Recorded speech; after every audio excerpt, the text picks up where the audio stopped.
Ciao Juventini of the world, my name is Giuseppe, welcome back on the channel. I hope you're all doing well, guys, wherever in the world you are at the moment. Are you ready for dinner? Are you ready for lunch? Are you ready and just woke up and ready for your espresso? Let me know from where in the world you are watching, guys. I hope you are ready. I hope you are seated and ready, because we will have a longer video. Why? Because it is the post game of Juventus versus Spezia, 1-0 of Juventus. We have a lot of things to talk about. The videos will be in two parts.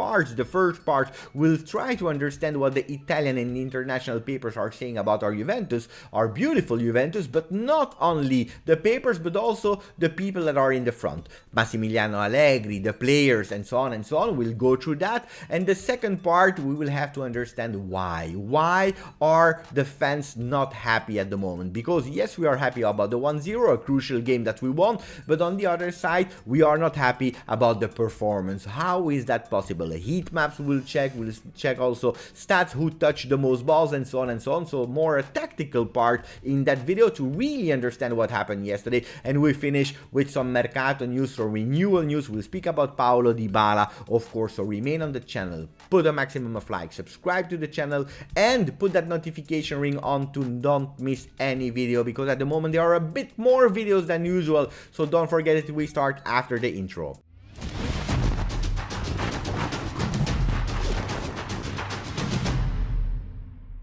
There are some wishes that I love to do and some that I don't really like to do. The wishes that I love to do are the one that I'm wishing at the moment to Luca Pellegrini, that is celebrating his birthday at the moment today. Happy birthday, Luca Pellegrini, that yesterday played a game with Juventus. He started as a left back and he did quite well, according to me. No disaster there, no something extraordinary. He did quite good, but according to Tuttosport, and we will go through the ratings a bit later in that video, he was not performing that well. We will see what they are saying.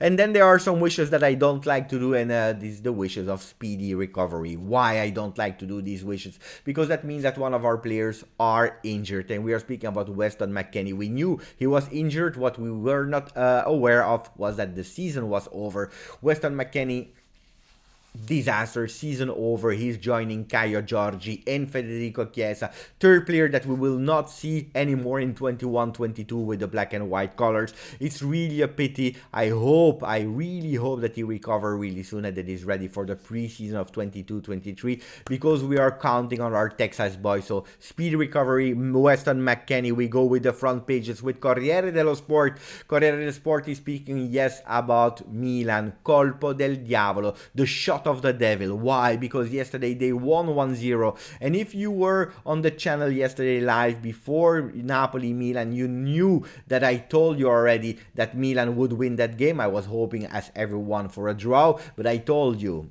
Milan will win against all odds, but Milan will win, and that's what they did with a goal of Giroud yesterday after a really strange shot from Calabria. Giroud was there with his foot. Goal, 1-0. They won. They are first in Serie A at the moment. Gazzetta dello Sport. Potere Milan, the lead to Milan, the power to Milan, with a big picture of Olivier Giroud that they bought for 1 + 1 million. The guy is there. And then they're speaking also about Juve with Arriva la Juve. Juventus is coming. Juventus is arriving. Really, really big words there. Tuttosport is saying Zampata Morata, the touch of Morata, because yesterday, yes, thanks to the touch of Morata, his right foot shot, we won 1-0. More than that, no, but we will still understand and try to understand why this was only the touch of Morata that brought us the 3 points. We'll go there, but speaking a bit about Milan and the ranking, first, Milan is first in Serie A with 60 points virtually, because Inter needs still to recuperate that game, and I'm tired to always say that Inter and Atalanta has one game in hand. Hopefully they can play it soon, that we are actually a real ranking, because this starts to be annoying. But at the moment Milan is first with 60, 58 with Inter, and Napoli, that actually everyone was believing that they would go for the Scudetto, at the moment 57. Is everything over? Absolutely not. 10 games to play, that's really a lot. That's nearly 25% of Serie A that still has to be played. But pay attention, because when Gazzetta dello Sport was saying La Juve arriva, where can they be? They are only at -4 from Spalletti, the one that were title contenders yesterday before the game. Juventus is only at -4 at the moment with 53 points, and they have +6 on Atalanta and Roma. Atalanta still with that game in hand.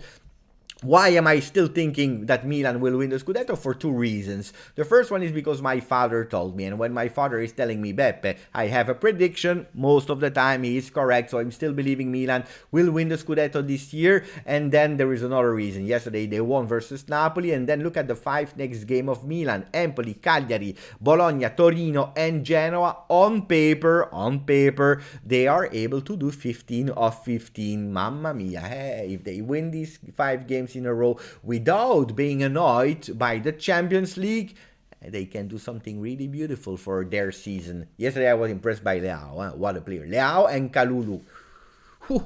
We go back to Juventus, 3 punti che pesano, come say. 3 points that look like 6 points. Yes, indeed, because with Atalanta losing, with Juventus winning, guys, this is so important for Juventus. Juventus is able to suffer, but now at the moment, we are fourth. We are fourth, alone fourth, and also convinced about our potential to stay in the top 4 and maybe to dream about something more. We will go to the next news, guys, because it's true that yesterday our offensive power was not really strong. We'll speak about Vlahovic in a few seconds. It's true that we are not the most offensive team in the second half. Absolutely not. We were a disaster versus Spezia, but we won something. We won a team. And a few weeks ago, we were absolutely not a team, and that team is at the moment counting as a bomber, as a real number 10. That's really important. The team spirit, the conviction of our players. Yesterday, Allegri, after the game, he said,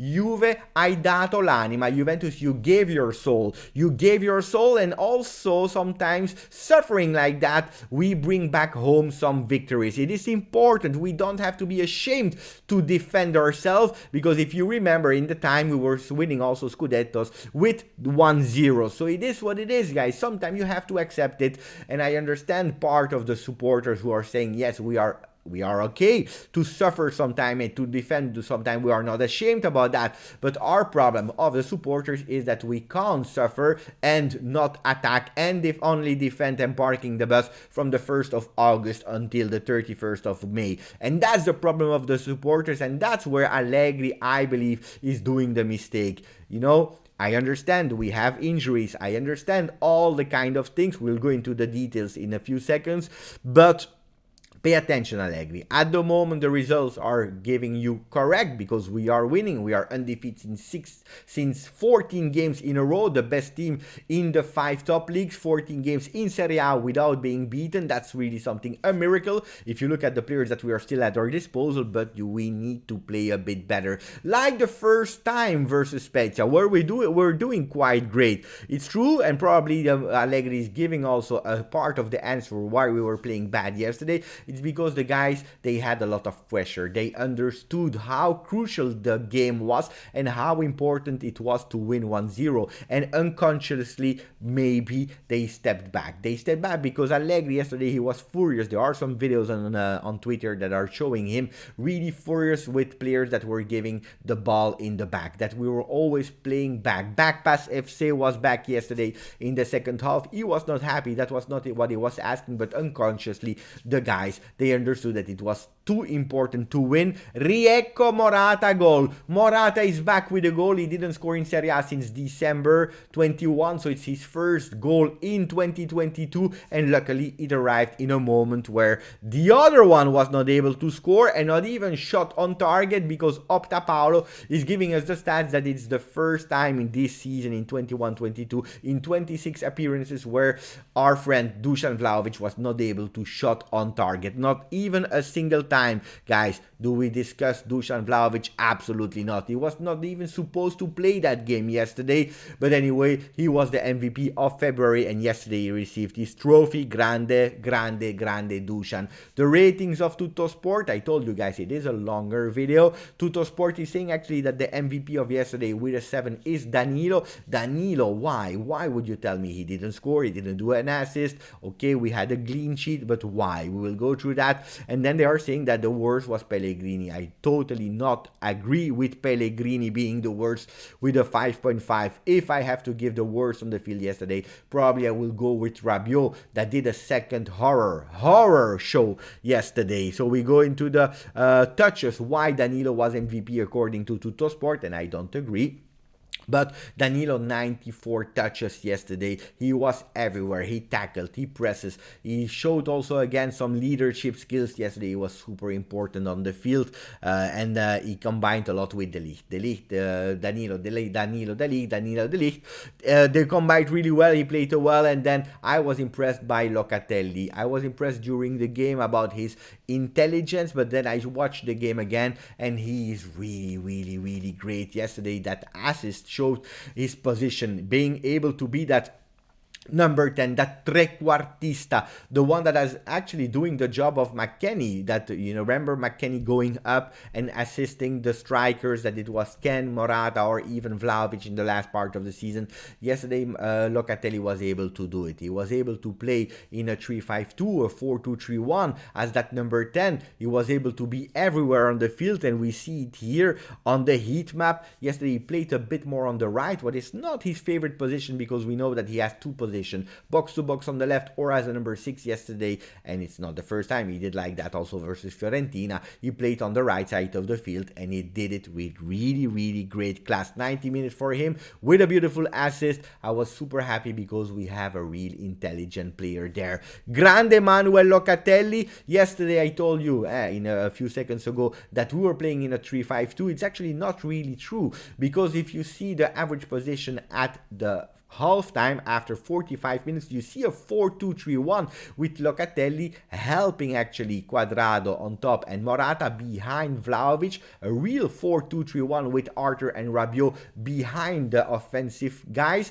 So that was working quite well, with Pellegrini and Danilo going a bit more up, and one between Arthur and Rabiot helping De Ligt and Rugani when in need. But then, and that's the problem, we went back in the second half with a total different mindset. Maybe we were scared to lose, maybe it's just mental, but we went in a 3-5-2 with Locatelli. Instead of being that number 10, he became actually again a box-to-box, but more defensive, and we lost, according to me, the leadership of that game, the possession, the pass accuracy, and all these kind of stats from the moment that Arthur, that was playing vertical in the first half, he disappeared around the 50th minute, and he started again to play in the back. He was not present anymore, and he disappeared from the field. Otherwise, after 45 minutes, I would give the MVP to Arthur. We were speaking about shots on goal. It's true that Spezia had 4 shots on target and Juventus only 3. If you look at that purple dot, you see that one of the shots of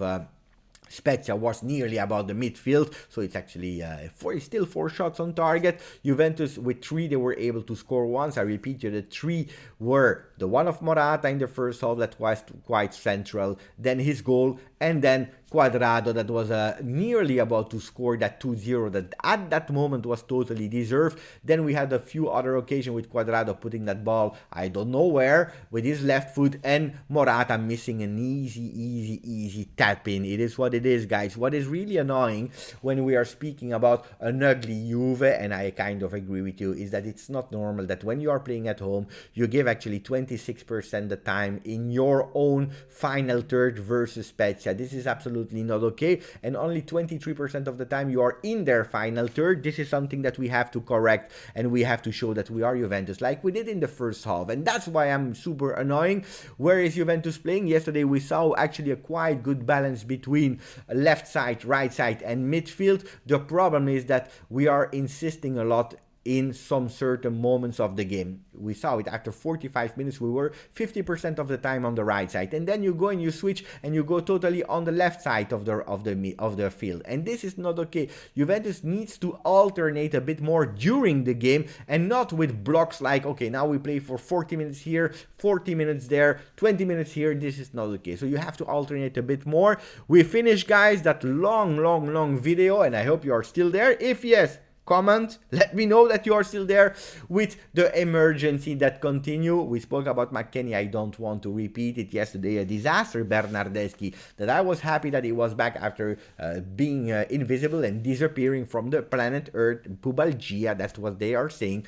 But yesterday he came back, and he, even before touching the ball, he received a yellow card. A yellow card, really stupid, because that yellow card will make sure that he is not available for the game versus Sampdoria. It was one of the possibilities to have a player, making sure that other ones were able to rotate. Maybe in a 4-2-3-1, a midfielder resting finally. It is what it is.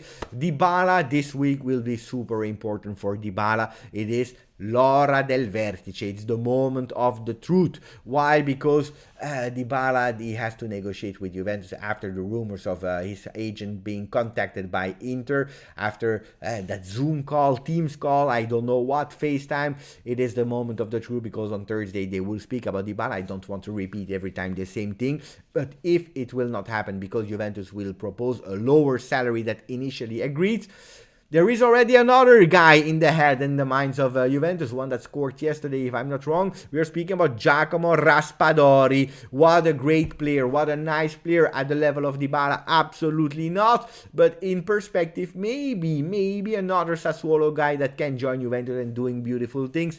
He was, actually, Newcastle was on the player in January. They offered 25 million. Sassuolo said absolutely not. Juventus is there. Juventus is on the players. We know that Sassuolo is really a club that Juventus is interested in. In the past, we were there on Berardi. We bought Locatelli. They are paying attention to Traoré. Pay attention to all these players from Sassuolo, because Raspadori, it's not the first time that I hear him being linked to Juve. Guys, this was it for the longer video. I hope you enjoyed. I really hope you enjoyed, because it's a lot of work to prepare, to record, to edit. Let me know what you think about the video. Subscribe. Put a maximum of like if you didn't yet, and as always, forza Juve.